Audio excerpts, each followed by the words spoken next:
Então, continuando, tive um probleminha aqui que eu toquei onde não deveria e o vídeo saiu. Então, continuando. Então, o que acontece? O cálcio é um metal, ele vai se ligar com uma combinação de dois átomos não metais, formando um íon. E eu preciso de dois dele, porque o meu cálcio precisa perder 2 elétrons. E cada um desse só recebe 1 elétron. Então vai ficar assim. Uma combinação aqui precisando de 1 elétron, uma combinação precisando de 1 elétron. O cálcio passando 1 elétron para cada, formando o meu hidróxido de cálcio. Os cálcio OH2. Tá? Tentem se lembrar aí, pegar os cadernos desse tipo de ligação. O que muda? Que agora eu tenho 2 átomos dentro desses colchetes. Tá? Que a combinação desses átomos que dá a formação do meu íon. E ele vai indicar minha necessidade de elétrons para sua estabilidade. O alumínio é a mesma coisa.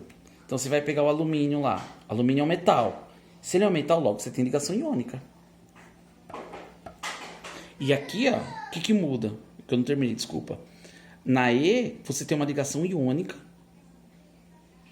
E aqui você tem ligação o quê? Que ligação que é essa? Covalente. Basicamente, ela é uma ligação iônica, mas que também possui internamente no seu ânion, na sua hidroxila, uma ligação covalente. Então, ela é uma ligação iônica que possui ligação covalente, tá? No ânion. Aqui, por exemplo, é uma ligação iônica. Por quê? Porque eu tenho metal. E eu tenho novamente a hidroxila. Só que quantas hidroxilas agora eu preciso para ligar com alumínio? 3. Então aqui eu já preciso de 3 hidroxilas. Então eu vou ter o alumínio. Você vai olhar na tabela periódica. Ele vai ter que perder quantos? 3 elétrons. Certo? 3 elétrons. E eu vou ter aqui o OH, o OH e o OH. Quantos OHs? 3. 3 OHs. 1, 2, 3. Cada um vai ter seu colchetes, tá?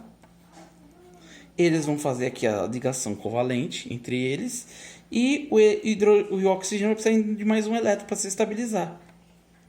Então esse alumínio vai doar um elétron para cada conjunto de hidroxilas, tá? Formando o hidróxido de alumínio, o AlOH3. Por que o OH está entre parênteses? Porque eles são um conjunto, eles vão formar uma ligação covalente.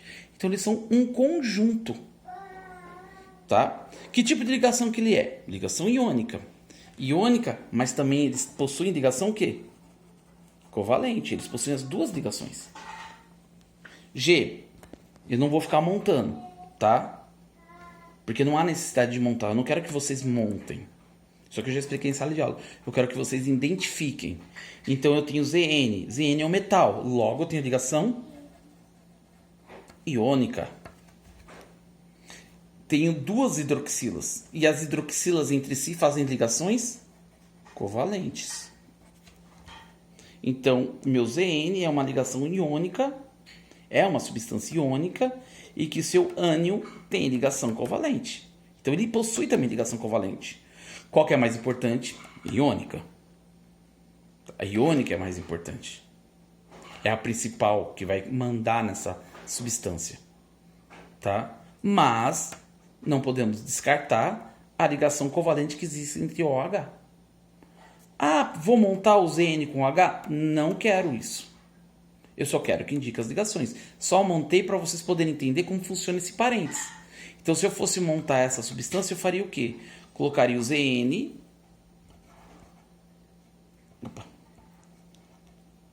O Zn. E ele vai ter ligações com 2 OHs. Desse jeito? Não, vou ter que montar desse. É só para ilustrar. Tudo bem? Virando a folha, nós temos o H.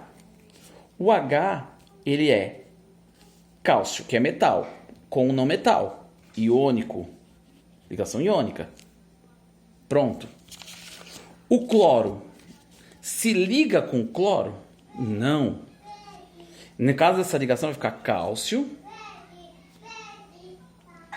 cloro e cloro. 2 cloros, 2 cloros. Cada um dentro de um colchete. E esses 2 cloros se ligam com o cálcio. Não existe ligação entre cloros. Então, esse cloro não faz ligação covalente. Cada cloro faz ligação iônica. Então, ele é só iônico, ele é puro iônico. Nas atividades, muitos alunos colocaram ainda iônico e covalente. Não. Ah, mas tem 2. Mas esses 2 não estão ligados em si. Eles estão ligados com cálcio. Diferente quando você tem o parênteses. O parênteses deixa claro que o OH eles vão se combinar. Por isso que eles estão deslocados do cálcio. Ah, isso acontece com só OH? Não. Entendeu? Acontece com esse